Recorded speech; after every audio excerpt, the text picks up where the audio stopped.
Tania Pimentel, bienvenidos al webinar ASEM, ¿qué hacer ante el incumplimiento de un contrato? Muchísimas gracias por estar aquí con nosotros. Yo soy Tania Pimentel, directora de Comunicación y Contenido en la ASEM, que es la Asociación de Emprendedores de México. Y gracias por acompañarnos a esta nueva etapa de contenido en formato webinar que empezamos en febrero y que continuará hasta nuevo aviso. Como saben, nuestra prioridad es y seguirá siendo entregarles contenido de valor, como a través de este webinar y de los siguientes que tendremos, que les platicaremos en un momento. Las recomendaciones antes de empezar para mejorar su calidad de transmisión. De ser posible, si pueden conectarse a través de un cable Ethernet o si pueden checar que su conexión sea estable y sea buena. Se los recomendamos mucho. También cerrar las demás aplicaciones que estén usando, todos los demás programas y destinar toda esa conexión a este webinar. Si nos escuchan, pero no pueden vernos, les pedimos que por favor hagan clic en la pantalla en donde aparece un botón grande que dice Play sobre un video borroso y así empezarán a ver nuestro video. Y al terminar este webinar les enviaremos la repetición del webinar por correo electrónico junto con otros links útiles de repeticiones de webinars pasados y otra información también útil. Me gustaría empezar este evento agradeciendo a la Facultad de Derecho de Monterrey por ayudarnos a brindar este contenido. En un momento más le daremos la bienvenida a nuestro ponente para comenzar con este contenido, pero antes de eso me gustaría dejarles un breve video sobre la ASEM para que conozcan un poco de nuestro trabajo y en un momento regreso con ustedes para platicarles un poco más sobre la ASEM. ¿Eres emprendedor? No estás solo. Somos la Asociación de Emprendedores de México, el movimiento que promueve y defiende el emprendimiento. Trabajamos para hacer de México el mejor lugar para emprender. Estamos convencidos de que al mejorar las condiciones en que se emprende en nuestro país, podremos promover mayor desarrollo económico, atrayendo inversión y generando empleos mejor remunerados. ¿Cómo lo hacemos? Mediante políticas públicas promovemos cambios que faciliten emprender e incrementen el impacto de tu trabajo. Te brindamos asesoría legal y fiscal, siempre que lo requieras. Estamos listos para defenderte si tus derechos se vulneran. Creemos en proporcionarte herramientas clave. Facilitamos cursos y conferencias presenciales y en línea. Difundimos información relevante para el desarrollo de tu empresa y te vinculamos con otros actores para fortalecer tu capital social y hacer negocios. Además, accede a descuentos y precios preferenciales que obtenemos para ti en servicios que podrías requerir. Con esto también buscamos fortalecer el ecosistema emprendedor nacional, a cada emprendedor, incubadora, aceleradora, fondo de inversión y otros promotores del emprendimiento. Somos parte de la Asociación de Emprendedores de Latinoamérica, la red de emprendedores más grande de la región. Sé parte de este movimiento haciéndote socia o socio, sin costo, en asem.mx, Asociación de Emprendedores de México.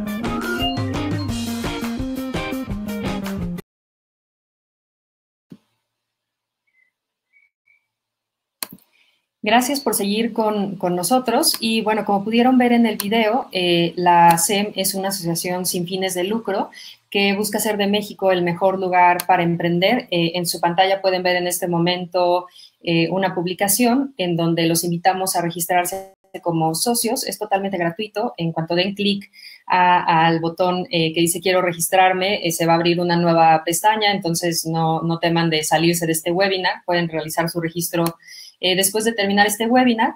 Y bueno, el foco de trabajo de la ASEM está en impulsar políticas públicas. Actualmente hemos logrado impulsar 2 leyes. La primera es la creación de empresas en un día y con costo cero, que es la SAS. Y la otra es la ley de reemprendimiento, que facilita el cierre legal de una empresa invirtiendo menos dinero y tiempo para que puedan reinvertir esos recursos en su siguiente emprendimiento. Actualmente estamos impulsando la ley de pago a 30 días, que apoyan convirtiéndose en socios, y nos da mucho gusto comunicarles pues que aunque esto todavía no es una ley, ya se han sumado casi 100 empresas a esta propuesta de compromiso de pago máximo a 30 días y acabamos de lanzar la página pagoa30dias.mx, que les compartiremos también por correo, en donde estamos reconociendo a las grandes empresas que tienen políticas de pago justas con sus proveedores. Si tienen ustedes alguna empresa que quieran nominar o que quieran invitar a que se sume a esta iniciativa, lo pueden hacer en la página siguiendo los pasos que ahí se explican. Y bueno, seguiremos tratando de sumar a más y más empresas a este compromiso de pago máximo a 30 días. Con su registro como socios nos ayudan a seguir impulsando estas iniciativas. Entonces, los invitamos. Tienen acceso también a precios preferenciales, a convocatorias exclusivas, a mentorías y un gran etcétera. Esperamos que nos puedan acompañar y que se conviertan en parte de esta comunidad de socios ASEM. Y bueno, después de platicarles un poco sobre la ASEM, me gustaría dar inicio al contenido de nuestro webinar. Les pido que, por favor, si tienen alguna pregunta, nos la hagan llegar a través del chat, donde las estaremos recopilando. Y posterior a la exposición de nuestro ponente, tendremos una sesión de preguntas y respuestas con él. Me gustaría entonces presentar a nuestro ponente, el licenciado Miguel Ángel Ferriz Martínez. Él es profesor de la Facultad Libre de Derecho en Monterrey y socio fundador del despacho legal FEGAMO y BASAF. Bienvenido, licenciado Ferriz. Muchísimas gracias por acompañarnos.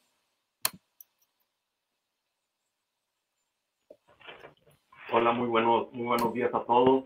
Muchísimas gracias por la invitación a este seminario. Muy agradecido con la ASEM por la invitación para compartir con ustedes estos conceptos respecto a las alternativas que tenemos en caso de incumplimiento de contratos, tanto para ambas partes dentro de un contrato tienen pues diversas alternativas para llegar a una conclusión ante ese incumplimiento.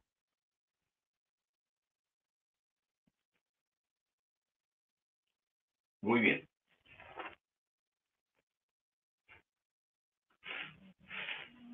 Déjenme ver si se está compartiendo mi pantalla. No estoy seguro porque no lo estoy viendo yo aquí. Todavía no se comparte. Ah, ok.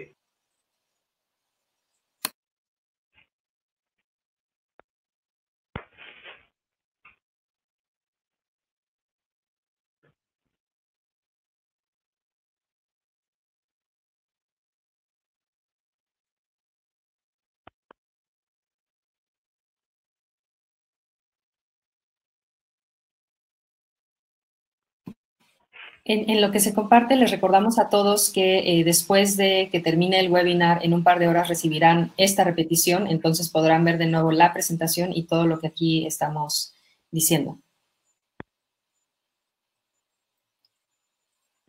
Raramente está tardando un tiempo. No quiere.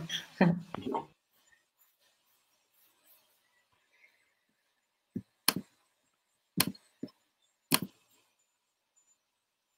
No sé si guste volver a picar el botón, tal vez. Mientras, recuerden que vamos a recibir sus preguntas por el chat. Ya hay varias personas que nos están haciendo preguntas. Muchas gracias a René Pérez por preguntarnos. Ya tenemos aquí registrada tu pregunta.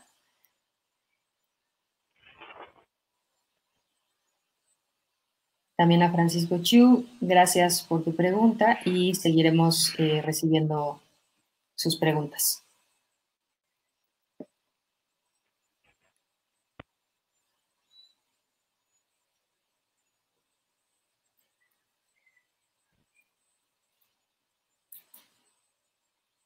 No se comparte, ¿verdad? No se quiere compartir. Voy a proponer algo. Si quiere desconectarse y volverse a conectar, y mientras yo les platico de los próximos eventos que tenemos. De acuerdo, muy bien. Muy bien. Bueno, en lo que regresa el licenciado, me gustaría platicarles, bueno, en su pantalla pueden ver en este momento la oferta de registrarse como socios ASEM, pero tendremos un par de eventos más. El que pueden ver ahorita es WhatsApp para empresas. Es la primera vez que damos un taller de WhatsApp para la comunidad ASEM, entonces se los recomendamos muchísimo. vamos a hablar de cómo crear su catálogo dentro de WhatsApp, conceptos generales, ¿no?, de WhatsApp y también cómo pueden hacer crecer su negocio usando este nuevo canal de comunicación. Se los recomendamos mucho. Esta oferta va a seguir apareciendo a lo largo del taller y tenemos un taller más que será entre fundadores. También en un momento les pongo la oferta. Y bueno, en este entre fundadores podremos hablar con distintos emprendedores y nos van a estar contando su experiencia de la historia de su emprendimiento durante la pandemia que han estado aplicando para adaptar sus negocios y que planean hacer también pues para adaptarse a esta nueva normalidad, ¿no?, de la que tanto hablamos.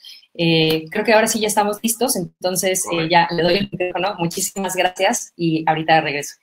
Muchas gracias. Bueno, ya con la pantalla compartida podemos comenzar. Y bueno, el tema que me han pedido compartir con ustedes respecto a las alternativas ante el incumplimiento de contratos mercantiles. Bueno, era en principio respecto a contratos en general, pero sería bastante largo irnos con eso. Me quiero acotar a contratos mercantiles. Déjenme explicar por qué a este tipo de contratos. Resulta que dependiendo del tipo de contrato del que estamos hablando, la normatividad que le es aplicable a esos contratos pues varía.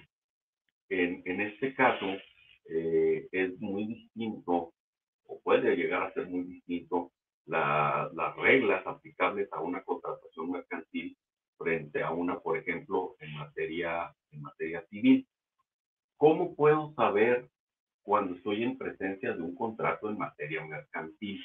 Bueno, el Código de Comercio es el que regula generalmente todos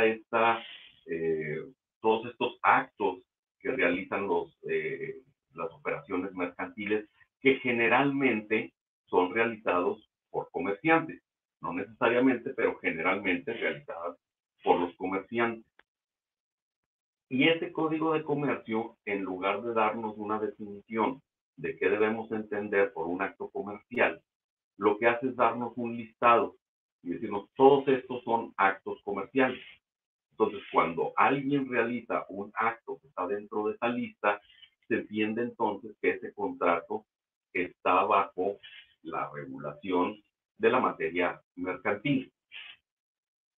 No voy a dar todo este listado en este momento, es bastante extenso y llevaría mucho tiempo repasar cada uno de los supuestos de un acto mercantil, pero poniéndolo o cómo podemos saber que muy seguramente podría ser uno de esos actos. Bueno, cuando hablamos de términos como producción, transformación, intermediación, especulación, muy seguramente estaremos hablando de un contrato en materia mercantil, contrario a cuando hablamos de actos de mero consumo, en donde en un acto de mero consumo muy probablemente estaremos hablando de un contrato de otro tipo, como podría ser un contrato civil, cuyas reglas, como les decía, son distintas y que van a cobrar, por lo que vamos a platicar en un momento más, cobran cierta relevancia esas distinciones. Entonces, ahorita hablaba de todo eso de intermediación, especulación, producción, transformación, pues básicamente lo que el comerciante quiere no es consumir algo, sino muy probablemente hacer alguna intermediación, es decir, le compro un producto a otro a un precio para especular con él de que el precio que voy a sacar cuando lo venda más adelante, pues me va a dejar cierto rendimiento después de yo haberle pagado a mis trabajadores, a los insumos, a los servicios y demás. Entonces, nadie le garantiza al comerciante que eso va a pasar, por eso está especulando, por eso a veces le funciona el negocio, por eso a veces no le funciona el negocio.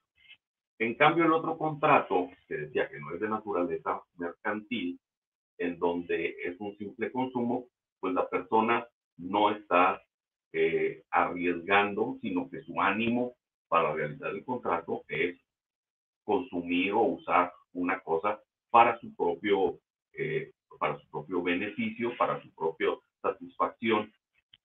Ahora, entonces podemos también estar en presencia de un tipo de contrato que se le denomina actos de naturaleza mixta, donde para uno de los contratantes el acto puede ser mercantil porque está en uno de esos actos de comercio que muy probablemente tenga producción, transformación, especulación, intermediación, y para la otra parte no, para la otra parte sea un acto de consumo.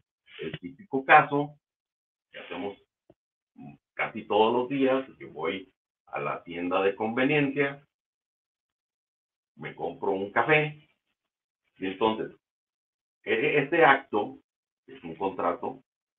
Para el comerciante es un acto comercial regido por las reglas de las leyes mercantiles, pero para mí, es decir, ¿por qué? Porque él compró los insumos del café, hizo la producción con el agua, con los filtros, con las máquinas y demás, especulando que al final del día todo lo que le costó eso frente a lo que me va a vender a mí el café, pues le quede una ganancia. Él está realizando un acto mercantil.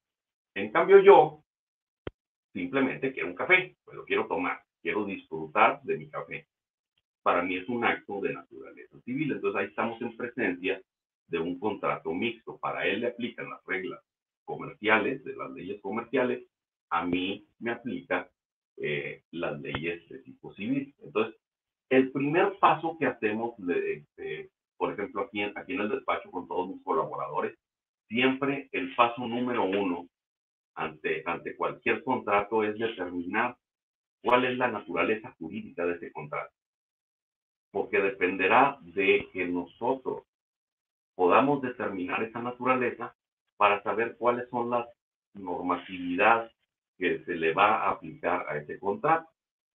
Y tiene que ser, como les digo, el paso número uno, porque si fallamos en ese paso número uno, vamos a aplicar reglas que no le corresponden a ese acto que genera obligaciones y que genera derechos. Entonces, es una parte importante. Lo hacemos en los despachos, lo hacemos aquí en el despacho, y es un punto que le recalco mucho allá a los estudiantes, que siempre se debe determinar la naturaleza jurídica de ese contrato. Entonces, me estoy refiriendo, o nos estaremos refiriendo en este caso, exclusivamente a los contratos de naturaleza mercantil. Y lo quise hacer así porque efectivamente la gran mayoría de ustedes, asociados de la SEM como emprendedores, seguramente van a caer en esta categoría de que sus contratos como por sus empresas seguramente serán de naturaleza mercantil. Entonces, la fuente de derechos y de obligaciones en este caso será un contrato. Y lo pongo de esta manera porque el contrato no es la única fuente de obligaciones ni la única fuente de derechos. Es decir, la propia ley puede ser fuente directa de obligaciones y derechos, los contratos son fuentes de obligaciones y derechos, pero también otro tipo de actos o hasta otro tipo de hechos pueden generar derechos y obligaciones, desde un accidente, no hay ningún contrato, pasó un hecho o se realizó cierto acto accidentalmente y genera derechos y obligaciones. El hecho de morir genera derechos y obligaciones. El cometer un delito con o sin voluntad genera derechos y obligaciones. Entonces, aquí estamos hablando de que la fuente de los derechos y de las obligaciones es un contrato. Ahora, en materia mercantil, existen diversas formas contractuales o diversas maneras de realizar un contrato. Habrá contratos que, en virtud de la propia legislación mercantil, requieren de ciertas formalidades y habrá otros que no requieran de las formalidades y que el simple acuerdo de voluntades entre las partes sea suficiente, el mismo acuerdo verbal, digo yo. Y eso es un contrato, el acuerdo verbal. Habrá unos que la ley dice que tienen que tener ciertas formalidades para tener su validez, como podría ser en algunos casos que la formalidad sea que el contrato sea por escrito. Habrá otros con más formalidades que diga que el contrato debe ser por escrito y ratificado ante el fedatario público, por ejemplo. Otros que digan ratificado ante el fedatario público o elevado a escritura pública ante el fedatario público e inscrito en ciertos registros especiales. Y entonces así, dependerá de cada tipo de contrato cuál es la formalidad que debe revestir el contrato. A lo que me refiero, van a existir gran cantidad de contratos que no requieren formalidad alguna y el simple acuerdo verbal es suficiente. De hecho, muy buena parte de los contratos son de esa forma. El ejemplo que ponía hace un momento, donde voy a la tienda a comprarme el café, pues ese fue un contrato, pero ese contrato no lleva ninguna formalidad especial de hacerse por escrito ni ante ninguna autoridad ni ante ningún registro. Simplemente, consensualmente, forma aleatoria, se realizó el contrato. Ahora, si bien hay contratos que no requieren una forma especial, a veces es importante que nosotros consensualmente, por acuerdo de las partes, le demos una forma, cuando menos escrita. Dependerá del tipo de contrato y del tipo de obligaciones a las que nos estamos comprometiendo, pues que quede evidencia de los acuerdos que estamos adoptando entre las partes. Entonces, en esa fuente comercial, contractual, veremos una cosa que por lo que era importante la separación que hice hace un momento respecto de los contratos de materia mercantil frente a los contratos en otras materias. Tenemos, y ahorita hace sentido por los momentos que estamos viviendo en relación con los contratos.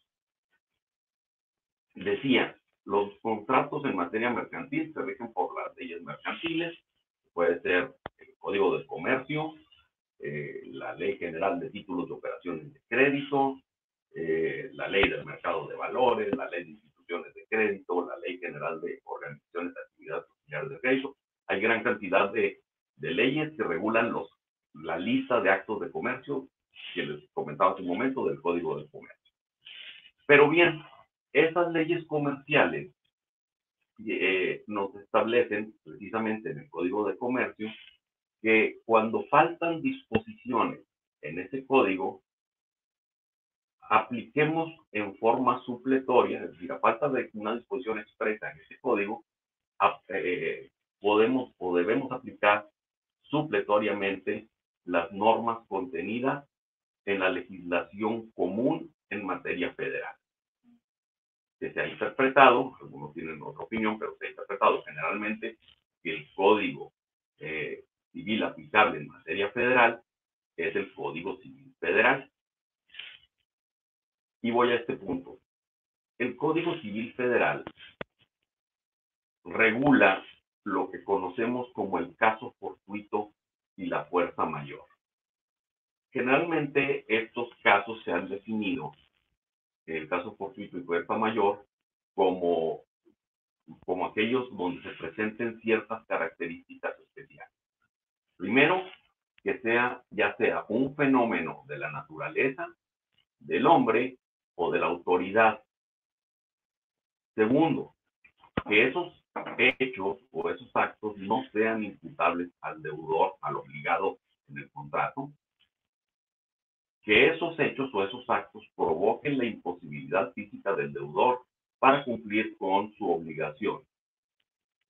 Y que además esto sea imprevisible, o si fuera previsible, este fuera insuperable. Y la última característica, que sea general, es decir, que no sea exclusivamente para ese obligado, sino que sea en general para toda la gente, ese caso fortuito o fuerza mayor. Ya que voy, que en estos tiempos, en lo que estamos viviendo con la emergencia sanitaria por el COVID, por el coronavirus, hace pensar que podría estarse dentro de esa definición de lo que conocemos como el caso fortuito y fuerza mayor, que tienen una diferencia entre unos y otros, pero sus efectos legales son los mismos. Cuando hablamos del caso fortuito, estamos hablando de hechos naturales. Cuando hablamos de fuerza mayor, normalmente estamos hablando de actos generados por las personas. Dice, les pongo aquí 3 ejemplos del Código Civil Federal que les digo aplican supletoriamente en materia comercial. Dice el artículo 2111 que nadie está obligado al caso fortuito, sino cuando ha dado causa o contribuido a él, o cuando ha aceptado expresamente esa responsabilidad, o cuando la ley se le impone. Entonces, la regla general es que ante el caso fortuito, nadie está obligado, porque salen de su control, pues tiene todas esas características. Un acto ajeno, no se le imputa, no es culpa del obligado, le provocó imposibilidad física de cumplir con su obligación, fue imprevisible o, siendo previsible, pues era insuperable y es no nada más para él, sino para todos, es general.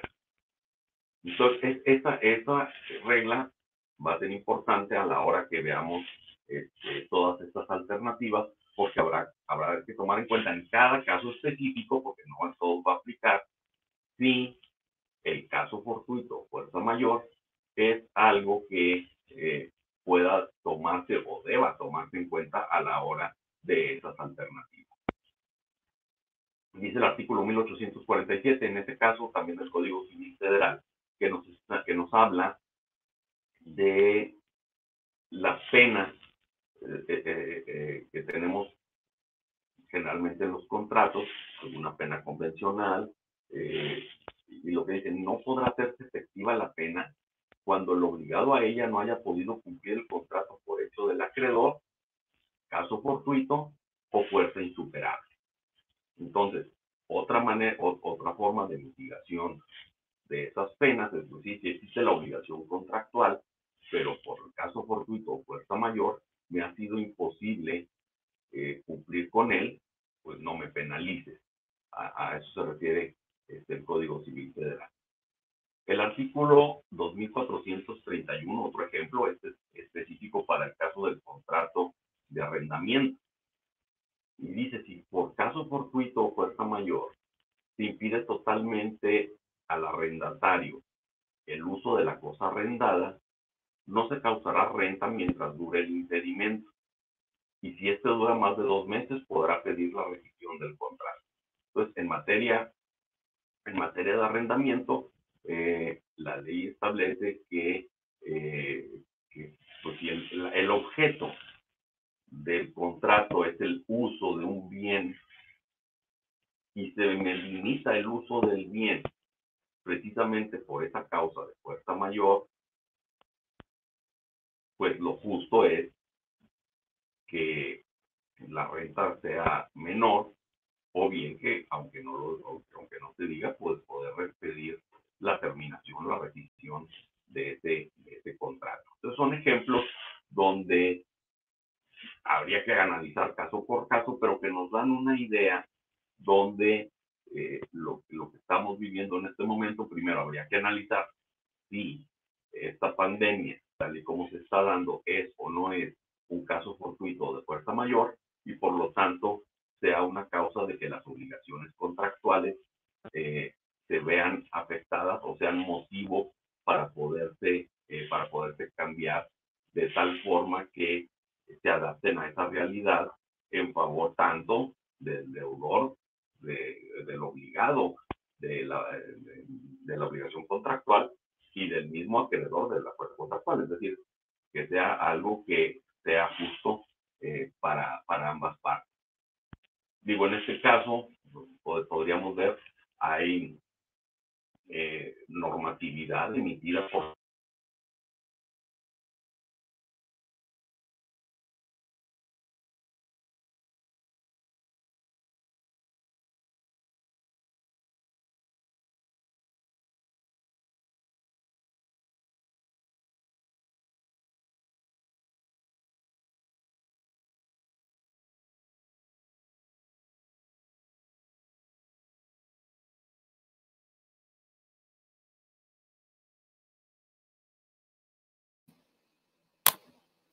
Perdón, licenciado, perdón que le interrumpa, solo que no estamos escuchándolo. No sé si los demás me escuchan a mí.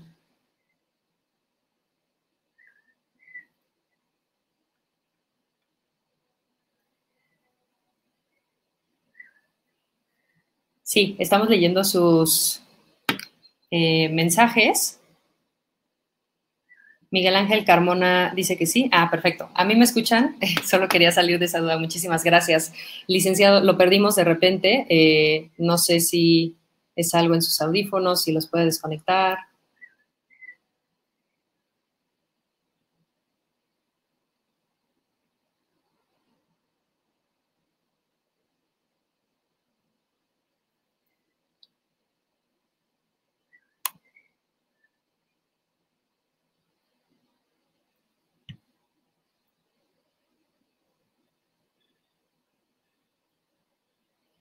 No sé si se puso en mute o si, porque fue de repente, entonces fue raro.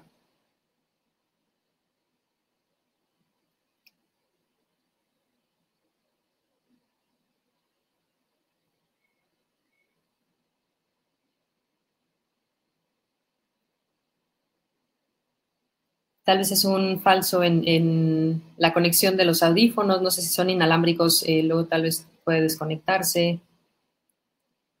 Si no, si quiere desconectarlos por completo también y que escuchemos su audio desde el micrófono y bocinas de la computadora, también lo podemos intentar.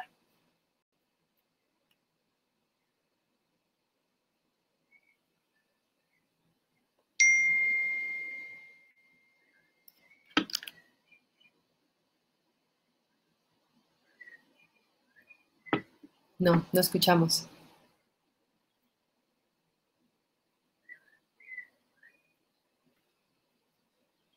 Sí. Vamos a hacer otro corte en lo que nos acompaña de nuevo el licenciado. Les voy a terminar de platicar del evento que les estaba platicando al inicio. También estamos recibiendo sus preguntas, esas las estoy recopilando yo. Y bueno, el que pueden ver ahorita en su pantalla, vamos a contar con 5 emprendedores, fundadores de marcas que de alguna forma contribuyen al comercio local. Y también aportan de alguna forma también a lo social y ambiental. Entonces nos van a estar compartiendo sus experiencias como marcas, cómo fundaron su empresa, qué han tenido que implementar, ¿no?, para adaptarse a esta nueva contingencia, y se pueden registrar en ese link. Ya lo escuchamos, licenciado. Gracias. Muy bien, seguimos adelante, una disculpa. Hablaba entonces de que estas reglas podrían ser aplicables a nuestros contratos, dependiendo evidentemente de cada tipo de contrato, si efectivamente impide o limita el cumplimiento de las obligaciones contractuales. Ahora bien, dentro de esto hay otro concepto que ahí podría no ser aplicable. Por ejemplo, en materia comercial, el criterio de nuestra legislación se va por un criterio de certeza jurídica. Y ese criterio de certeza jurídica le denominamos la sunt servanda, que no significa otra cosa más que cada quien se obliga en los términos que aparezca que quiso obligarse. Es decir, cada quien es responsable de obligarse como quiere. Así como aparezca que quiso obligarse, es como deberá cumplir. Existe la teoría contraria que se dice no es aplicable en materia comercial en México, que se le denomina la teoría de la imprevisión. Es decir, algún acontecimiento que por alguna razón extraordinaria, también general, hace que no sea posible el cumplimiento de una obligación. Y esto se trajo mucho a la mesa en aquella crisis financiera del año de 1995, donde sobre todo en los contratos de crédito existían tasas de interés variables donde la variabilidad daba que el acreditado deudor pagaba normalmente tasas de interés entre el 20 y el 25%. Con esa variabilidad, en virtud de la crisis, pues las tasas se fueron o se dispararon al 120%. Entonces, se quiso aplicar esta teoría de la imprevisión de que, oye, en mis peores escenarios, yo hubiera pensado, hubiera previsto que mis tasas de interés se iban a ir al 120%. O sea, no solo no puedo pagar capital, sino no puedo pagar ni los intereses que se generan respecto de esa obligación. Obviamente algunos de estos casos fueron a tribunales y la Suprema Corte de Justicia determinó que la teoría de imprevisión en materia comercial no es aplicable, y lo que sí es aplicable es la sunt servanda, donde cada quien se obliga en los términos que aparezca que quiso obligarse.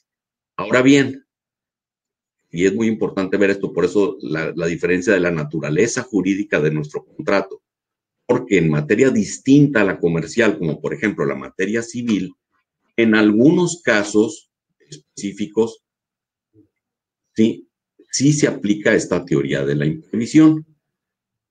La materia civil normalmente es aplicable o es competente el foro local. Es decir, a esos actos que decía de consumo, o esos actos familiares, o esos actos de sucesiones, lo que le aplica es la ley de cada uno de los estados, la ley civil de cada uno de los estados. Son leyes locales. En cambio, la materia comercial es materia de legislación federal. Le corresponde a la federación legislar en materia de comercio. Bien, para no confundir, en algunos estados de la República, inclusive en Ciudad de México, la teoría de la imprevisión para asuntos civiles sí es aplicable. Por ejemplo, en el Código Civil aplicable en Ciudad de México, que todavía se denomina Código Civil para el Distrito Federal, establece lo siguiente: salvo aquellos contratos que aparezcan celebrados con carácter aleatorio, es decir, los que principian y terminan al mismo tiempo, cuando los contratos sujetos a plazo, condición, de tracto sucesivo, surjan en el intervalo de acontecimientos extraordinarios de carácter nacional, no fuesen posibles de prever, y que generen que las obligaciones de una de las partes sean más onerosas, dicha parte podrá intentar la acción tendiente a recuperar el equilibrio entre las obligaciones conforme al procedimiento señalado en el artículo siguiente.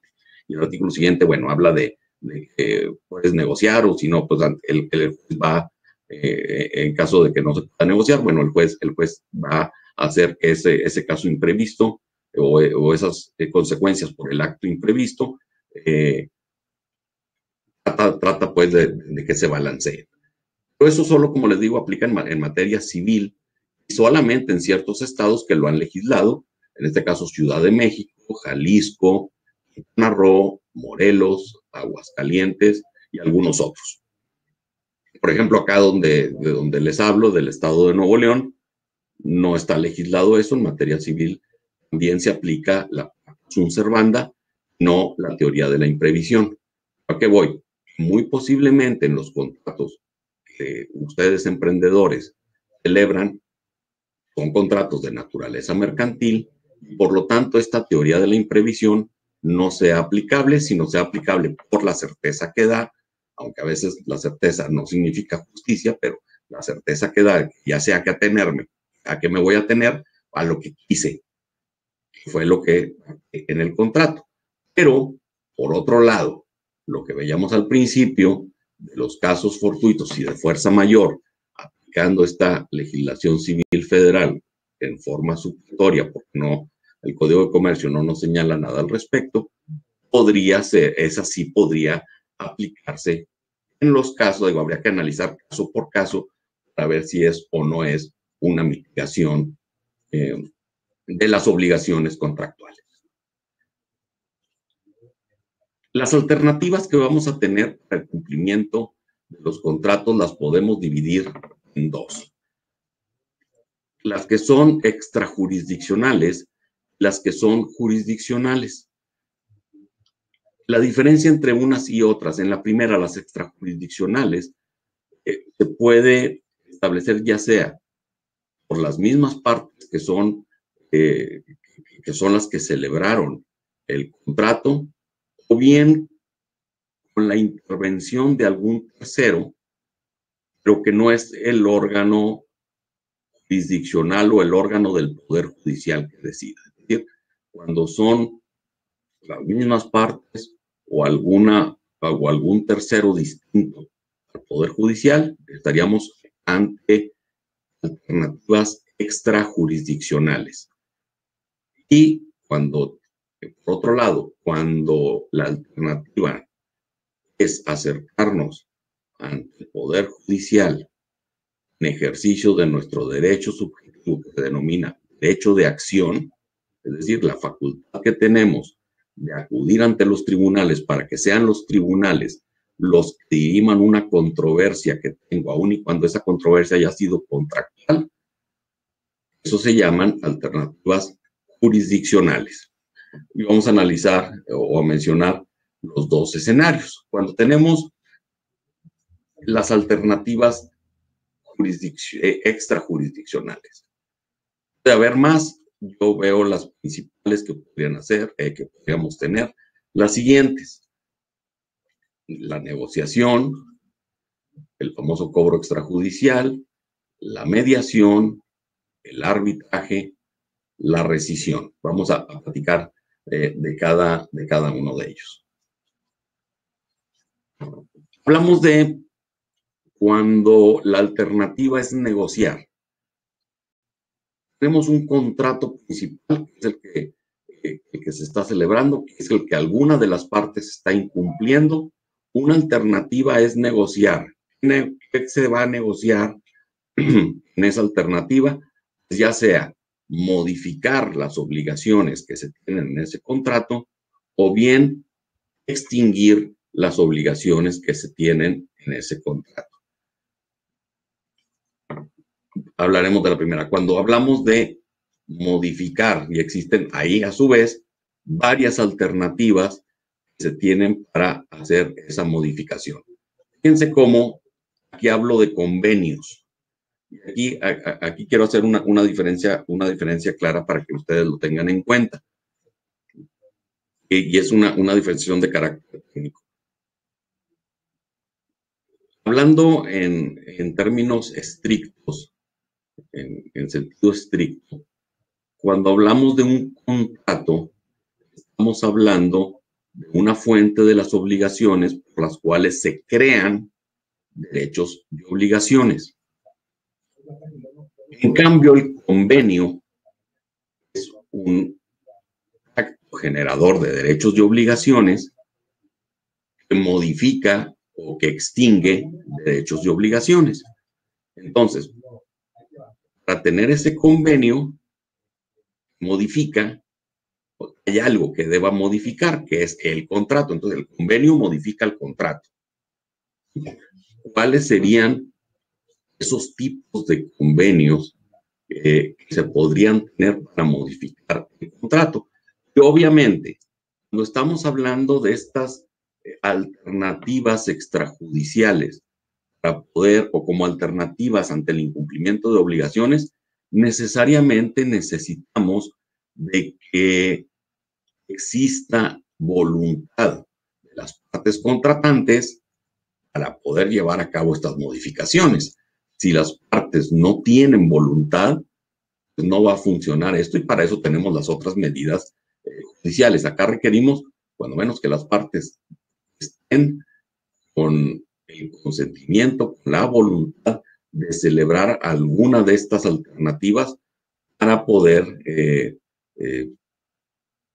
llegar a algo que verdaderamente tenga capacidad de cumplir. En el primer caso, hablamos de un convenio modificatorio. ¿Qué es lo que hace un convenio modificatorio? Puede hacer varias cosas.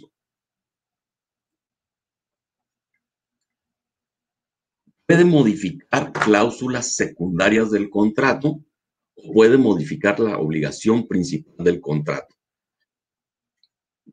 ¿Por qué hago esta separación? Porque sus consecuencias son diferentes.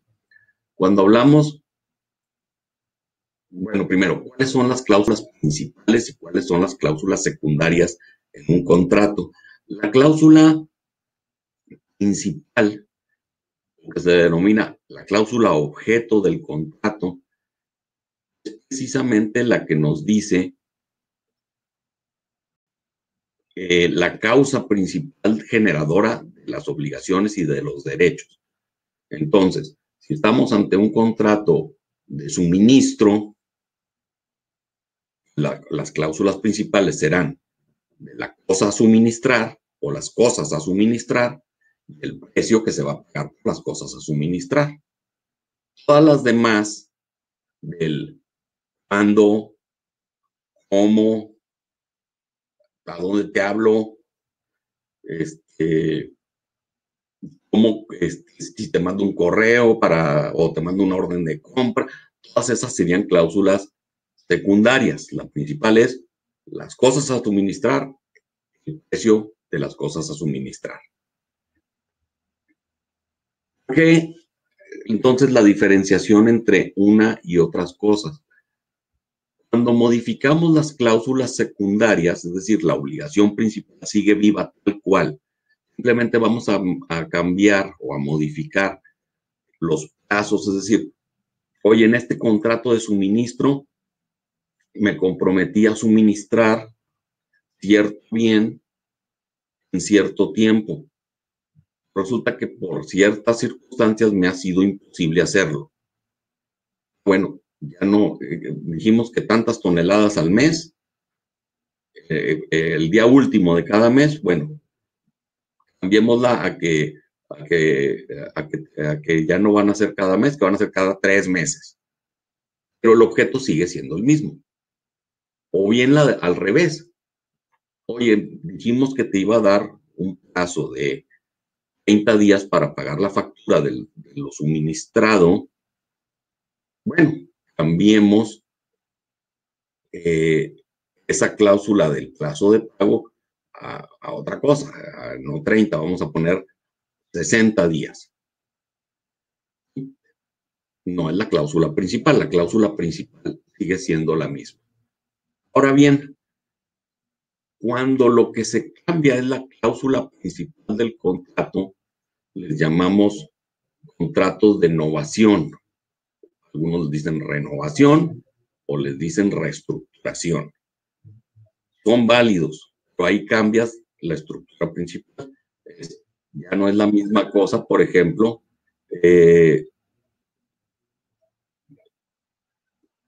decir, si la obligación principal va a cambiarse, entonces tenemos que hacer varias cosas porque, por ejemplo, si tengo una garantía, esa garantía también tendría que renovarse para seguir siendo válida, porque si no, como estaba garantizada una obligación anterior, esa obligación anterior debería descubierta de esa garantía porque estoy ante una obligación nueva. Entonces, cuando es cláusula secundaria, siguen siendo lo mismo principal, es el mismo contrato. Cuando el contrato está novado, es una obligación nueva y por lo tanto debe tener consecuencias, sobre todo frente a las garantías de ese contrato. Ese sería el convenio modificatorio. Bien.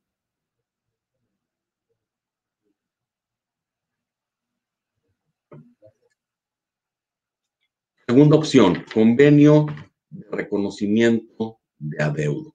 Digamos que una de las opciones o una de las obligaciones que se está incumpliendo es la de pagar. Entonces, otra de las opciones sería modificar las circunstancias del pago. ¿Cómo se puede modificar? Bueno, dijimos, en el convenio modificatorio se puede hacer extendiendo el plazo de pago. Otra opción es reconociendo el pago, se llama convenio de reconocimiento de adeudo. Entonces, el obligado reconoce que se adeuda una cantidad de dinero, lo que ahora la obligación principal de este convenio de reconocimiento de adeudo ya no es el suministro de cosas frente al pago, sino es, debo una cantidad de dinero generada de este otro contrato, me comprometo a pagarlo de esta forma. Y puede ser, para garantizar eso, pues te otorgo tales garantías.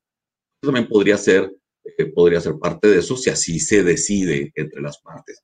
¿Qué tipo de opciones tengo? Pues le otorgo una fianza, ya sea con compañía fianzadora o una fianza de un fiador que sea afín a la empresa, de alguno de los accionistas, del dueño de la empresa, una prenda sin transmisión de posesión, una hipoteca, un fideicomiso de garantía o hasta una carta de crédito. Es decir, hay muchas opciones que en ese caso se podrían realizar. Tenemos la otra opción, el convenio de espera. La ley mercantil faculta a las partes a conceder esperas. Esta no es en sí una modificación ni de las cláusulas principales ni de las cláusulas secundarias, sino que sigue todo caminando tal cual el contrato, siguen las obligaciones incumplidas tal cual, es decir, no se han puesto de acuerdo en extenderlas, pero tiene por objeto que el acreedor o el facultado dentro del contrato se espere tantito. Es decir, el acreedor de la obligación dice, ok, voy a esperar, es decir, no voy a ir ante las opciones jurisdiccionales a demandarte por cierto tiempo. ¿Para qué es ese cierto tiempo? Precisamente para hacer el convenio modificatorio, el convenio de reconocimiento de adeudo o algún otro tipo de convenio. Es decir, ok, te voy a esperar para tener tiempo de tú y yo sentarnos y ponernos de acuerdo. Ese convenio se le denomina convenio de espera.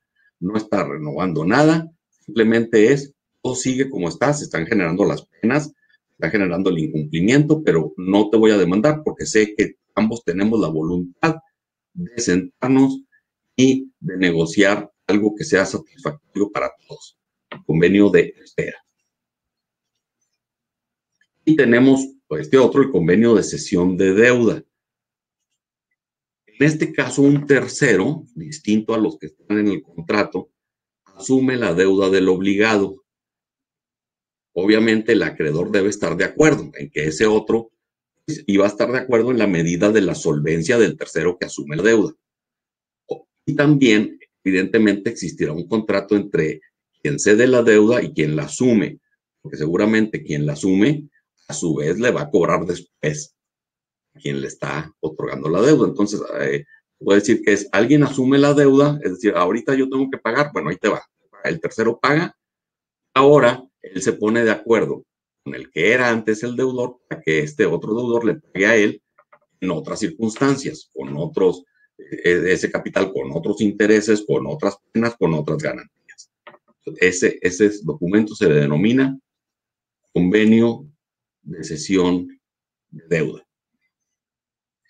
Esas son las negociaciones que modifican.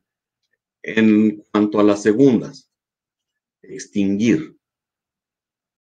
Puede ser por varios medios. Yo tengo aquí, o les quiero platicar respecto de dos de ellos. Uno que se llama convenio de terminación, donde las partes dan por terminados los derechos y obligaciones de un contrato. ¿Y cómo los dan por terminados? Pueden ser varias vías, se ponen de acuerdo. Te pago lo que te debo y ahí muere, ya no me suministres nada, hasta aquí la dejamos. O bien, oye, pues sé que me debe cierta cantidad de dinero, me debe 100 pesos, págame 85, ahí queda, terminamos el contrato. Es decir, existe ya sea una quita o una remisión respecto a las obligaciones pactadas, pero entonces se ponen de acuerdo en si se va a hacer completo, si se va a hacer parcialmente con esa quita o remisión y se da por terminada la relación. Se llama entonces convenio de terminación, las partes cumplen con esas obligaciones y mutuamente se dan el finiquito terminando la relación contractual que tenían con ellas. Y la segunda, que se llama convenio de dación en pago. Este convenio de dación en pago tiene la finalidad de dar por terminada la obligación, y lo que hace es pagar la obligación con un bien diferente al que se había comprometido. Muy probablemente la deuda era monetaria. Resulta que esta persona, este empresario, este comerciante, no tiene en ese momento la liquidez necesaria para dar cumplimiento por diversas razones, podría ser inclusive por el motivo de la pandemia, y entonces se pone de acuerdo con el facultado de la obligación contractual para pagarle con un bien diferente al numerario, al dinero. Entonces acuerdan dar en pago otra cosa. En lugar de dinero, te doy estos bienes, te doy estos productos, te doy estos inmuebles, y se extingue, entonces se dan los finiquitos entre ellos una vez que se da en pago esa otra cosa. Eso es en cuanto a negociación. Otras, no me detengo mucho, la cobranza, el cobro extrajudicial, pues todos lo hacemos ante una deuda que ya se pasó el tiempo que habíamos dicho, si era una cuenta de 30 días o era un suministro que no me han suministrado, pues obviamente pues, se va a hablar, oye, ¿qué está pasando? ¿Cuándo me pagas? ¿Cuándo me entregas? Pues ese creo que lo conocemos todos. Otras opciones. Pueden existir muchos casos en donde la negociación o todos esos esquemas de negociación no prosperen, porque a veces las prestaciones que cada una de las partes considera que le son justas, hace que no puedan llegar a una negociación solos entre ellos. Entonces, existen casos, como se llama la mediación, donde un tercero llamado mediador es una persona certificada en este tipo de procedimientos, trata de poner de acuerdo a las partes en una negociación. Es decir, va al mismo objeto que la negociación, pero trata de ponerlos de acuerdo con ciertas técnicas a esas partes. Para poder ser parte de una mediación, requiere una cláusula contractual que se le denomina cláusula compromisoria, donde las partes acuerdan someterse al procedimiento de mediación. En algunos estados de la República existe legislación que se denomina, o podría llamarse de diversas formas, por ejemplo, las leyes de los métodos alternos de solución de controversias, donde establecen que si llegan las partes a un acuerdo, ese acuerdo se considera cosa juzgada. Cosa juzgada significa que ya me voy a la hora de irme a la parte jurisdiccional, ya me salto todo el proceso jurisdiccional, porque cosa juzgada es como si existiera sentencia. Entonces, acudiría de las instancias jurisdiccionales exclusivamente para ejecutar la cosa juzgada. En este caso es el acuerdo de mediación. En este supuesto, lo que hace el mediador es una persona con estas certificaciones que está registrada ante los estados en sus centros de métodos alternos de solución de controversias, tratar de poner de acuerdo a las partes, hacen una audiencia inicial donde cada uno expone las prestaciones a las que cree derecho que puede tener, hasta dónde está dispuesto a ceder. El mediador ya sabe cuál es el punto de partida y qué tan lejos están el uno del otro para poder llegar a un acuerdo. A veces que están bien separadas las propuestas de uno y otro, a veces que están cerquita, y que si uno cede un poquito más, quizás lleguen a algo. Entonces hacen esa audiencia inicial, luego se separan en distintas salas y el mediador está entre una y otra sala tratando de llegar a un punto de acuerdo. Y llega al punto de acuerdo, firman el acuerdo de mediación, ya con las prestaciones que le van a tocar a cada una de las partes que están en esa mediación, o bien no se llega a nada. Y entonces quedan a salvo todos los derechos de las partes para luego irse a otras instancias, ya sea las propias negociaciones o bien las instancias jurisdiccionales. Entonces, esa es la parte de mediación.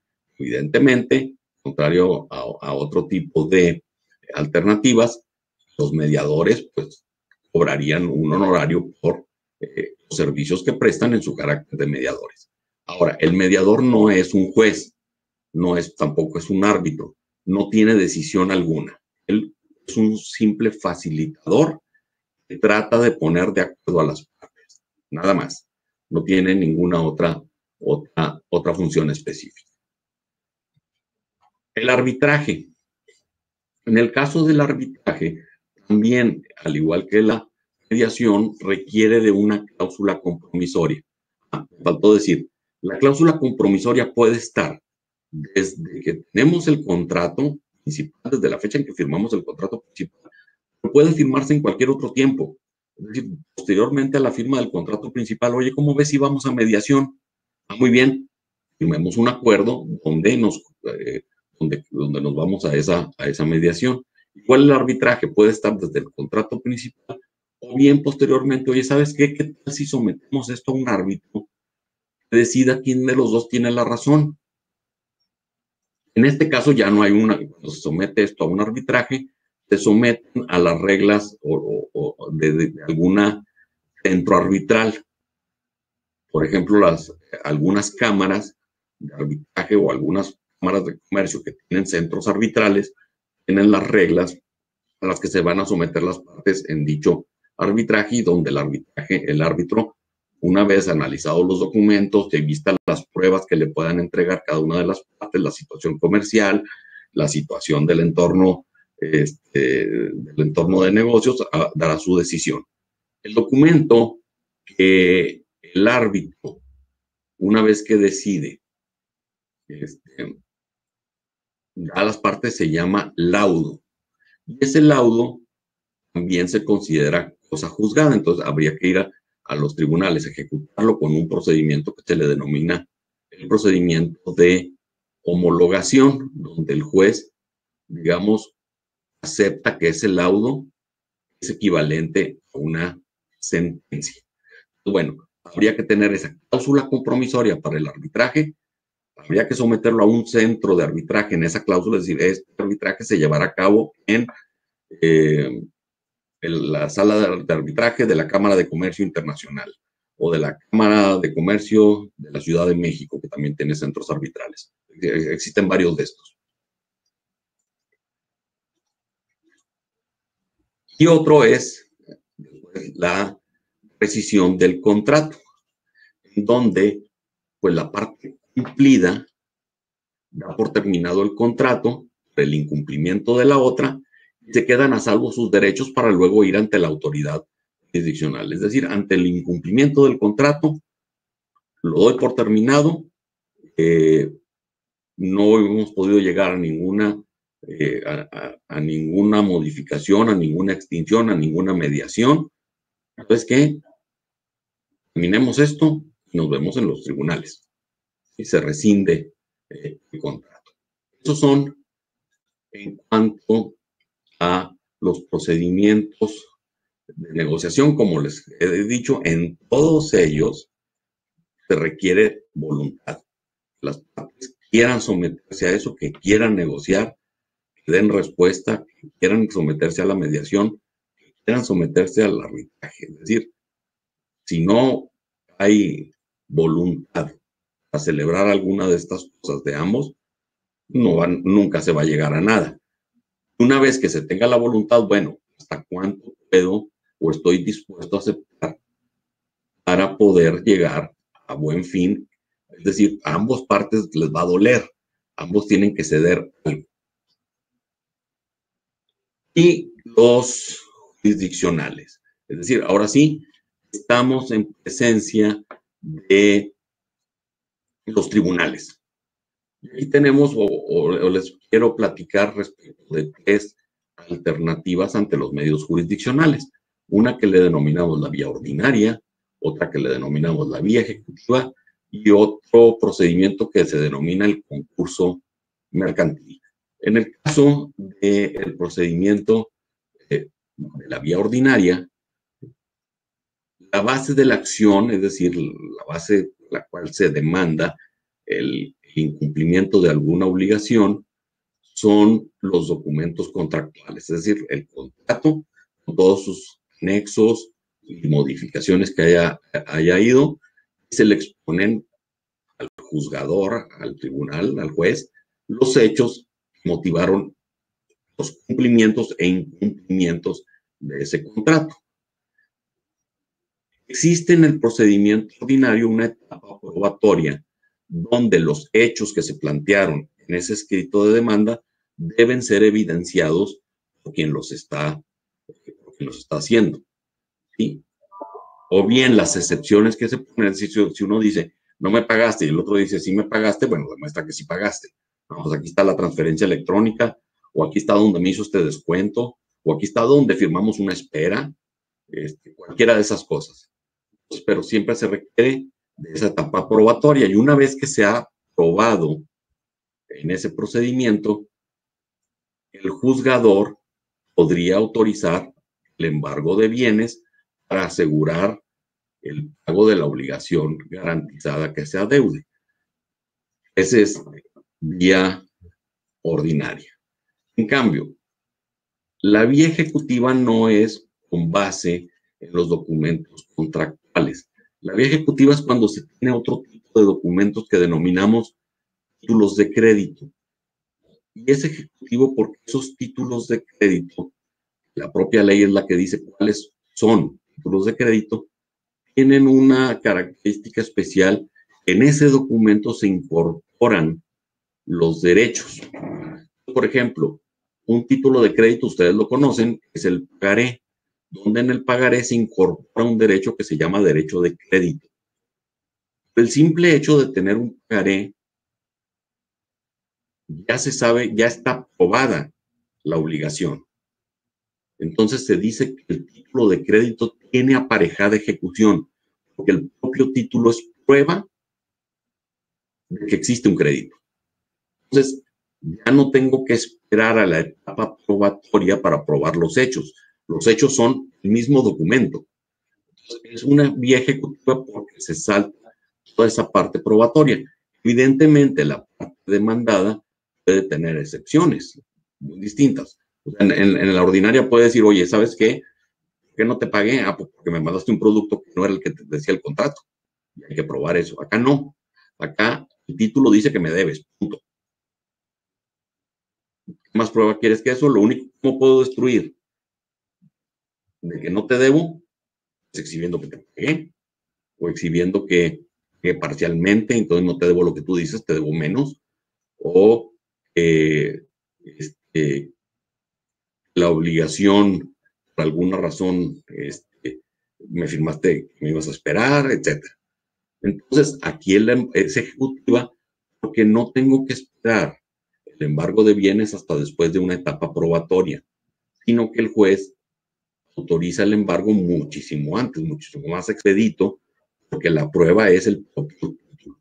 Esta entonces se denomina vía ejecutiva, necesario, como les digo, siempre tener un título de crédito. Si no existe un título de crédito para poder accionar esta vía, no la vamos a tener. O sea, requieres un pagaré, requieres de tener un cheque, etc.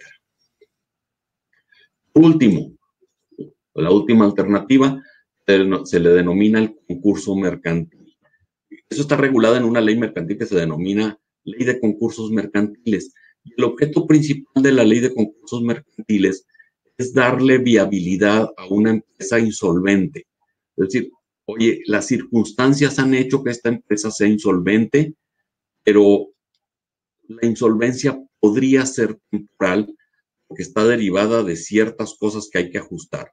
O puede ser por el entorno económico, o porque bajó el precio de algo y lo está haciendo ahorita que no le convenga, o que no le salgan los costos, o que tiene mala administración.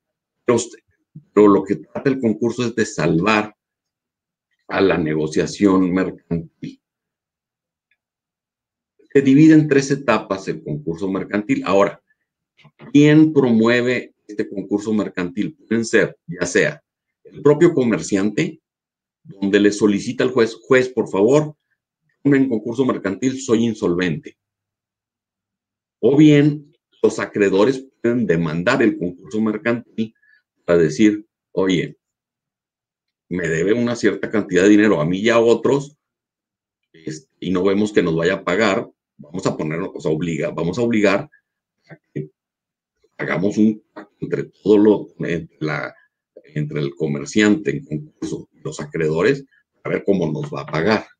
Entonces, ¿cómo se considera que un comerciante es insolvente? El artículo 10 de esa ley de concursos mercantiles establece que el incumplimiento generalizado en las obligaciones de pago de las obligaciones de un comerciante consiste en el incumplimiento de sus obligaciones de pago a dos o más acreedores distintos y que se presenten las siguientes condiciones. Primera, de aquellas obligaciones vencidas a las que se refiere el artículo 9, las tengan por lo menos 30 días de haber vencido, que representen el 35% o más de todas las obligaciones al cargo del comerciante, a la fecha que se haya presentado la demanda por parte de los acreedores o la solicitud de concurso por parte del comerciante. Segundo, el comerciante no tenga activos enunciados en el párrafo siguiente para hacer frente al 80% de las obligaciones vencidas a la fecha de presentación de la demanda de solicitud.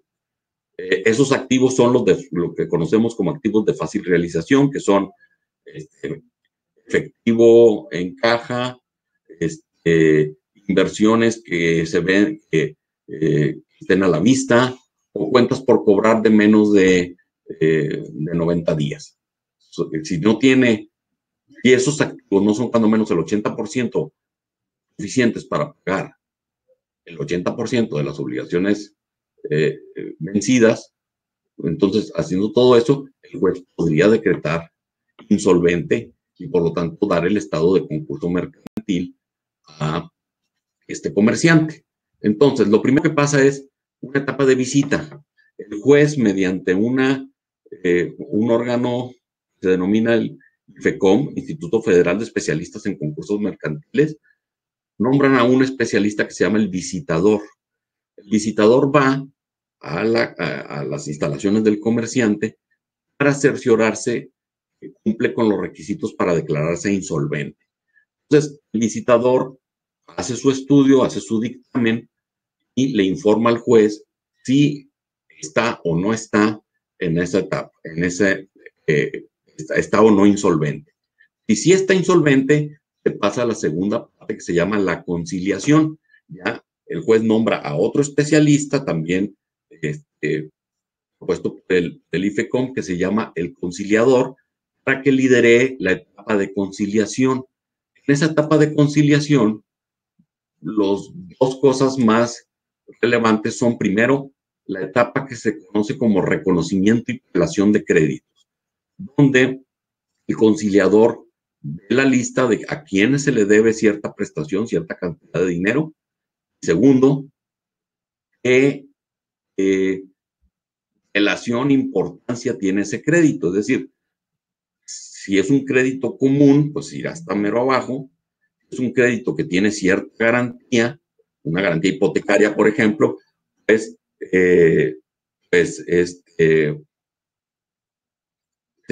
sería un poco más. Si son los trabajadores, tienen aún mayor relación. Ahora bien, una vez que se reconocen eso, el conciliador trata de dar un acuerdo conciliatorio, donde trata de poner de acuerdo a los acreedores con la empresa en concurso, contra la concursada, contra la comerciante, para el pago de eso. Obviamente, esto no va a ser unánime, será por ciertas mayorías, para tener ese acuerdo de conciliación donde dan más plazo, donde dan quitas y demás. Si no se llega a ese acuerdo conciliatorio, van a una etapa que se denomina quiebra, en donde la la comerciante se pone en disolución, liquidación. Es decir, que los activos, todos los activos de la comerciante serán liquidados. Con el producto de la venta de esa liquidación se pagará a los acreedores. Evidentemente, si los activos no son suficientes para el pago total de la deuda del comerciante, se pagará proporcionalmente con el valor de esos activos a los acreedores, basados en la apelación o importancia de sus créditos, si tienen o no tienen garantías. Entonces puede ser que esos activos no sean suficientes para el pago a los acreedores. Entonces, lo más recomendable sería que sí se llegue en la conciliación a tratar de salvar la empresa, que siga adelante, aunque en la negociación existan ciertas quitas en ese momento. A lo mejor es preferible eso a entrar en una etapa de quiebra. Bueno, esas serían las jurisdiccionales junto con las extrajurisdiccionales que les comentaba un momento. Con esto termino la presentación y pues a sus órdenes por si tienen alguna pregunta que quieran hacer. Muchas gracias. Muchísimas gracias al licenciado Miguel Ángel Ferriz Martínez por su tiempo y por el contenido tan útil que nos acaban de dar. Sabemos que es un tema muy extenso y bueno, tenemos muchas preguntas. Gracias a todos y todas los que mandaron sus preguntas. Trataremos de contestar la mayoría aquí y bueno, les dejaremos un contacto de la facultad en el correo de repetición para que si tienen más dudas puedan contactarlos directamente. Mientras contestamos estas preguntas, nos gustaría pedirles que nos ayuden a contestar un par de encuestas sobre este webinar. Irán apareciendo en su pantalla. Y bueno, licenciado, la pregunta que nos hacen muchísimo, y creo que no es solo en este webinar, es, especificamos aquí que íbamos a hablar, ¿no?, de contratos, pero nos preguntan si no hubo la elaboración de un contrato, ¿no? Hay muchas personas, pues, que ejercen presión los clientes, ¿no?, como para que el trabajo se haga de forma inmediata y no hubo ese contrato. ¿Hay forma como de usar evidencia para amparar la validez de este trabajo, como lo es redes sociales, correo electrónico, WhatsApp, ¿no?, o todas estas redes informales? Y si no hay este contrato, ¿qué mecanismo se puede hacer? Le pediría nada más que las respuestas sean concisas para poder responder la mayor cantidad en este tiempo. Claro que sí. Mira, como decía al principio, hay contratos son válidos, o sea, siguen siendo contratos aún y que sean verbales. Obviamente, lo recomendable siempre es hacer un contrato para ahí tener específicamente cuáles son los acuerdos a los que estamos llegando. Entonces, oye, todos estos órdenes de compra, ya sea que se hicieran en algún escrito o que fueran por un correo electrónico, pueden servir de evidencia. Pues evidentemente sí sirven de evidencia. A lo mejor no van a estar todos los acuerdos a los que llegamos, pero bueno, algo pueden ayudar, cuando menos, para establecer que existe una relación contractual, verbal o semiverbal entre las partes. Ciertamente, entre menos se tenga de eso, será más difícil llegar a un acuerdo, pero sí sirven todos esos correos y todas esas evidencias a la hora de tratar de ejecutarlo, ya sea jurisdiccionalmente o extrajurisdiccionalmente. Muy bien, muchísimas gracias. Y luego tenemos varios casos de emprendedores que cobran montos pequeños y muchos de los clientes les piden crédito para pagarles. Ahí nos preguntan si recomendaría más algún pagaré o si enfocarse en conseguir un documento, un contrato formal. Depende, va a depender. Lo que nosotros hacemos, yo veo muchos contratos de crédito de este tipo. Siempre hacemos ambas cosas. Tenemos, por un lado, un contrato de crédito que puede ser tan elaborado, tan sencillo como las partes quieran, y siempre ese contrato de crédito, además, es sujeto a un pagaré. Y hacemos eso para tener ciertas condiciones que no van en el pagaré, en el contrato de crédito, pero para tener acceso a la vía ejecutiva que les comentaba hace un momento, que facilita muchísimo las cosas en tiempos, en costos y demás, tener además ese pagaré. Ahora, si me vas a escoger entre uno, nomás puedo tener uno, no los dos, como yo recomiendo, definitivamente el pagaré. Muy bien, muchas gracias, muy claro.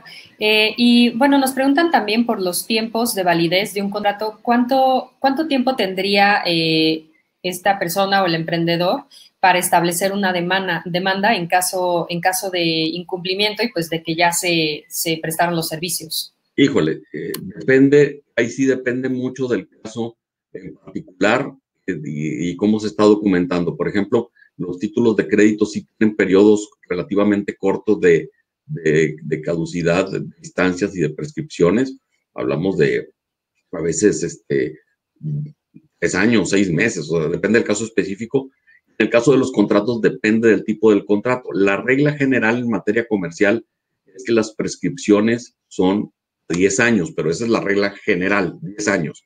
Habría que ver el caso específico para ver si tiene un periodo de prescripción o caducidad específico. Y en cuanto a la modificación de contrato que nos platicaba, ¿recomienda más modificar el contrato o hacer uno nuevo si apenas surgiera la obligación? Nos pregunta Susana Valencia.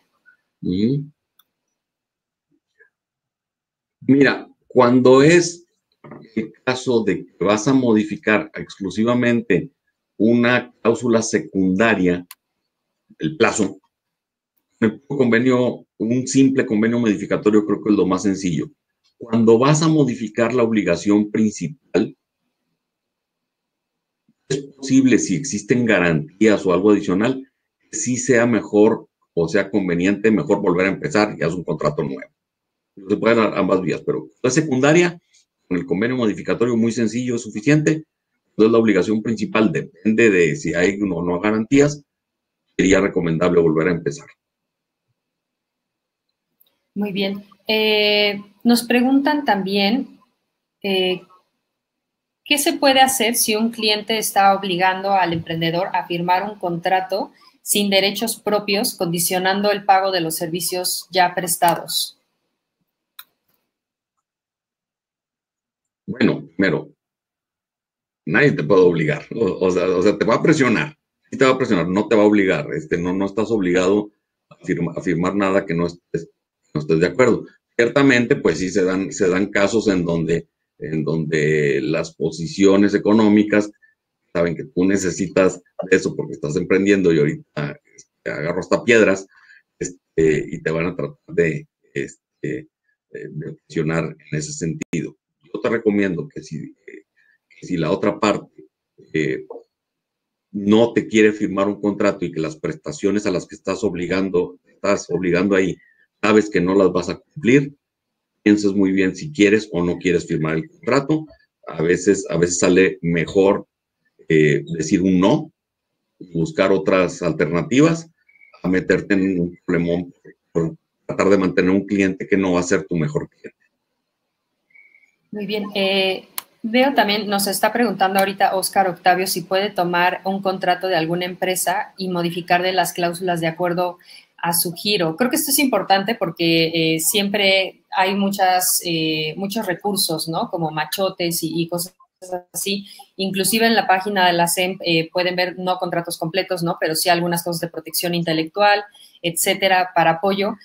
Ahí, ¿cuál es esta línea o no? Este límite en cuanto a tomar y modificar yo mismo emprendedor y pues sí contratar a un abogado, ¿no? Para que lo realice. Es cuestión de riesgo. Te digo, un contrato puede ser tan sencillo como verbal. Luego vienen las preguntas aquellas de que, ¿y ahora cómo lo demuestro? Porque el contrato fue válido, pero no me quedó la evidencia. Y, oye, ¿puedo yo hacer eso aunque no sea abogado? Pues creo que puedes hacerlo. Entonces, obviamente, ¿cuál es mi recomendación? Pues mi recomendación es ven con el abogado. O sea, es como, ay, tengo gripa, voy a tomar un ibuprofeno, voy con el doctor o no voy con el doctor. A lo mejor no, a lo mejor me tomo el ibuprofeno y ya. Resulta que no era eso, era otra cosa, pues ve con el abogado. Acá es igual. Va a depender del tipo de riesgo que quieras tomar. Muy bien, y tenemos muchísimas preguntas sobre arrendamientos de los dos lados, ¿no? Entonces, Jesús Enrique nos pregunta sobre la teoría de la imprevisión, si esta aplicaría para reducir o no pagar renta de un local comercial en la Ciudad de México. Y creo que muchos emprendedores ahorita están como en esa disyuntiva, ¿no? De cómo pueden ajustarse a esto. En Ciudad de México específicamente, sí está regulada la teoría de la imprevisión. Daría una respuesta distinta si me preguntaran, por ejemplo, acá en Nuevo León, pero en Ciudad de México sí está regulada la teoría de la imprevisión.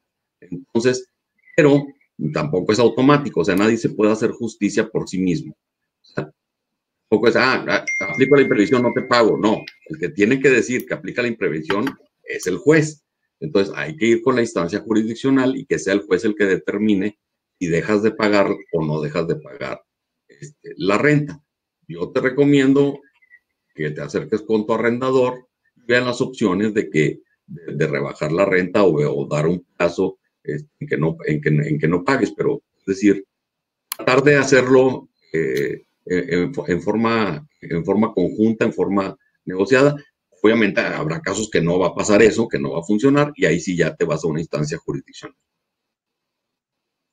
Muy bien. Francisco nos pregunta y nos cuenta que en su caso él está arrendando varios despachos en modelo de coworking y que ante la situación actual se ve imposibilitado para terminar el contrato de arrendamiento. ¿Qué alternativas tendría? Precisamente eso. O sea, en el caso de arrendamiento son las dos alternativas, tanto, bueno, depende de qué estado nos está escribiendo, pero decíamos, puede invocar tanto el caso fortuito y fuerza mayor, que hay norma específica para los arrendamientos. Es decir, si está impedido, o sea, resulta que no puede usar la oficina porque la autoridad federal dijo que tu actividad no era esencial y no puedes entrar, pues entonces se tiene que reducir la renta mientras dura el impedimento o bien pedir la rescisión. O sea, hay norma expresa para eso federal. Claro, aquí sería una norma local. Habría que ver si en tu código local viene algo parecido, seguramente sí, para invocar eso, o bien la teoría de la imprevisión para los estados que sí la regulan, como la Ciudad de México, Jalisco, Quintana Roo, Morelos, Aguascalientes. Muy bien, y ahora del otro lado nos cuenta Óscar Octavio que él vive en Veracruz y sabe de casos en donde pues cadenas muy grandes como Oxxo se están negando a pagar y pagan normalmente mes con mes y bueno, que se están amparando con el pretexto de la pandemia y pedían como solo pagar el 50% por falta de ventas. Ahí, o sea, un poco qué es este otro lado de la moneda, ¿no? Hacia las personas pues que rentan esos locales. Así y también pues cómo decidir, o sea, Oxxo es una cadena muy grande, ¿no? Es distinto a pequeños emprendedores. Claro, pero no tiene, es un comerciante más por más grande que sea esta u otras cadenas de ese tamaño. Es decir, si ellos no pueden obligar a eso, pueden presionar, pero no pueden obligar. Entonces, seguramente te van a solicitar que hagas una consideración en la renta, la cual tú puedes estar de acuerdo o no estar de acuerdo. Si sí estás de acuerdo, recomiendo firmar un convenio modificatorio donde por cierto tiempo les hagas esa consideración con el objeto de apoyar y de mantener al cliente, porque seguramente será muy buen cliente después. O bien, si dices, no, si no te gusta así, pues rescindo por incumplimiento del contrato, que será la otra opción que habíamos acá, te rescindo. O bien, pues nos vemos en los tribunales y te demando que me pagues. Obviamente vas a perder el cliente. Muy bien. Sí, pues habrá que evaluar también entre esas opciones. Ricardo Bobadilla nos pregunta sobre el capital semilla. Hemos hablado en otros webinars también mucho de que los emprendedores reciben capital de amigos y familia y nos pregunta si hay que hacer algún tipo de contrato también en esos casos y cómo se registraría fiscal o contablemente dentro de la empresa. Sí, bueno, hablando de capital semilla, o sea, se puede documentar de muchas formas. La forma natural de poder hacer eso es por medio de capital social. Es decir, si estamos hablando de que En este caso, el comerciante es una sociedad compuesta por los emprendedores y el capital semilla. A los que están dentro del capital semilla habría que hacerlos accionistas. Ya habría que ver en su caso específico si van a tener esos accionistas del capital semilla todos los derechos económicos y corporativos o limitados a algunos de esos derechos, según ellos estén o no estén de acuerdo. Es una manera de documentarlo con una sociedad anónima, por ejemplo, o unas SAS, las acciones, con derechos plenos o sin derechos plenos. La otra, pues, es que no sea un capital semilla puro, sino que sea un crédito donde se está, donde la persona le está prestando a la empresa que está comenzando, que está emprendiendo, cierta cantidad de dinero. Definitivamente, en ese caso, es muy recomendable que no sea un préstamo a la palabra, sea un préstamo, un crédito muy bien documentado en un contrato, donde todos tengan certeza de qué va a pasar. Eso ayuda a dos partes, al acreedor, le da confianza al acreedor a soltarte el dinero, a ti de a qué te estás obligando, que no haya malos entendidos, de que es que tú me dijiste que me ibas a pagar tal fecha. No, aquí está, esto quedamos, y te voy a cumplir o vamos a modificar por esta situación, pero está bien documentado, sí celebra el contrato. Muy bien, tenemos espacio para otras dos preguntas. Tenemos muchísimas, entonces les pedimos su paciencia y bueno, agradecemos de verdad que tengan tantas preguntas y que estén tan involucrados. Carlos M. nos pregunta en específico y nos cuenta que él vende etiquetas para producto y nos pregunta qué tipo de contrato debería de celebrar, y esto nos llegó varias veces esta pregunta, entonces no sé si haya como alguna guía general de, bueno, esto es producto o estos son servicios. Él nos pregunta entre si es un contrato de suministro o de compraventa. ¿Cómo podemos tener una guía ahí? Ok, mira, la diferencia entre el suministro y la compraventa es, la compraventa normalmente es un contrato aleatorio, empieza y termina al mismo tiempo. ¿Sí? Compro esto a este precio, bien, te vendo, pum, se acabó el contrato.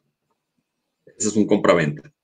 En cambio, un suministro es un contrato de compraventa con tracto sucesivo, es decir, vamos a hacer muchas compraventas. Sí. Entonces, yo creo que en el caso específico de ese, si no es una compra única que te está haciendo el cliente, es decir, si va a ser una compra única la que te va a hacer el cliente, el contrato que debe celebrar es una compra-venta. Si son varias veces que le vas a vender a ese cliente, celebra un contrato de suministro. Entonces, tus opciones son un contrato de compra-venta o celebrar varios contratos de compraventa cada vez que cada vez que le vendes, lo cual se me hace bastante impráctico, o celebrar un solo contrato de suministro, ya con las especificaciones de qué va a pasar cada vez que le vendes. Muy bien. Y bueno, como última pregunta, me gustaría hacerla de Luis Calzada. Nos pregunta en cuanto a temas jurídicos y legales para los emprendedores que tienen un negocio en e-commerce, ¿cómo se podrían evitar los fraudes y la modalidad de contracargo? O sea, es decir, que los clientes reciben el producto, pero desconocen la compra y ante el banco dicen que venían los paquetes vacíos. ¿Ahí cómo se podrían amparar?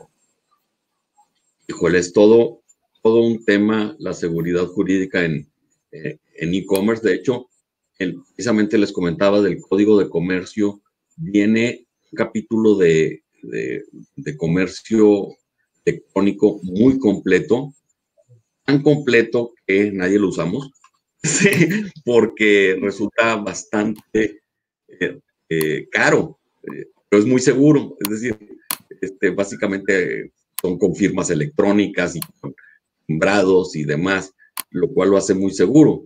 Ni las grandotas de Amazon y esas usan el capítulo del Código de Comercio de tan difícil que es. Entonces, sí, ciertamente, ¿cómo puedo hacerle? Pues a lo mejor lo que te voy a decir no te va a gustar porque te va a costar una lana, pero pues que esté un fedatario viendo que estás metiendo la caja fulana de tal. Doy fe de que ahí lo metiste. Pues eso te va a dar toda la certeza del mundo, te va a salir carísimo. Entonces, ahí tienes que evaluar si le estás dispuesto a meterle a eso o aventarte el riesgo de que te vayan a desconocer tu compra, cuestiones económicas. Es decir, certeza jurídica que económicamente te va a salir caro, o prefiero no tener eso, pero me arriesgo a que pasen estas cosas. Ok, perfecto. Bueno, pues con esta pregunta terminamos y cerramos este webinar. En un par de horas recibirán la repetición, entonces ahí también les podemos compartir el contenido pasado que hemos tenido en webinar sobre marketing digital. Tuvimos uno sobre creación de página web, otros sobre estrategia de marketing, etcétera. Entonces, se los vamos a compartir todos. Y me gustaría agradecer a todos y todas que se conectaron el día de hoy. Y muchísimas gracias nuevamente al licenciado Miguel Ángel Ferriz Martínez, que es profesor de la Facultad Libre de Derecho de Monterrey, que nos ayudó a organizar este webinar, y socio fundador del despacho legal Tegamo y Basaf. ¿Algunas palabras para despedirnos, licenciado Ferriz? No, pues, felicitarlos por este webinar a la SEM, a todos los emprendedores, que sigan echando muchas ganas. Muchas gracias por los riesgos que toman. Ustedes han visto que ustedes son los motores de este país. La gran mayoría de los trabajos de este país se generan por ustedes. Pues agradecerles el riesgo y que tengan confianza en la certeza que nos da el derecho. Póngalo un poquito más en las prioridades de sus empresas. A veces queremos sacrificar esta parte, pero créanme que aunque ahorita le inviertan tantito, les va a dar mucha seguridad en sus operaciones. Yo les agradezco mucho la atención y la invitación, y acá estamos a sus órdenes tanto en la firma como en la Facultad Libre de Derecho de Monterrey. Muchísimas gracias. Bueno, pues con esto nos despedimos. Gracias a todos y todas, y muchísimas gracias, licenciado, nuevamente. Nos veremos muy pronto en la siguiente. Gracias. Hasta luego. Gracias. Hasta luego.